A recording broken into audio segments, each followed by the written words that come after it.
கண்ணு கெட்டின தூரம் வரைக்கும் அந்த கப்பலே காணும். உனக்கு பகல்லே பசுமாடு தெரியாது.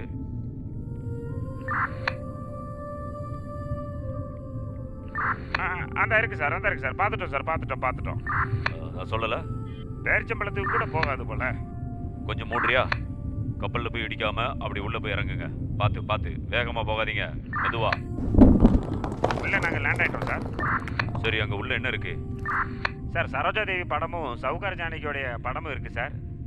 அது போக சார் உள்ள டைமண்ட் இருந்த மாதிரி தெரியல. ஆனால் இது வரைக்கும் இப்படி ஒரு கேவலமான மூஞ்ச பார்த்ததே இல்லை. அப்படி ஒரு ஃபோட்டோ இருக்கு சார், அதை வேணா எடுத்துட்டு வரவா? ஒட்ட விட ஒரு கேவலமான மூஞ்சா? கண்டிப்பா அதை நாங்கள் பார்த்தே ஆகணும். கவனமா மேலே கொண்டு வாங்க. கலர் ஃபோட்டோவா? இல்லை சார், பிளாக் அண்ட் ஒயிட் தான். பரவாயில்ல, கிராஃபிக்ஸ் பண்ணிக்கலாம், எடுத்துட்டு வாங்க.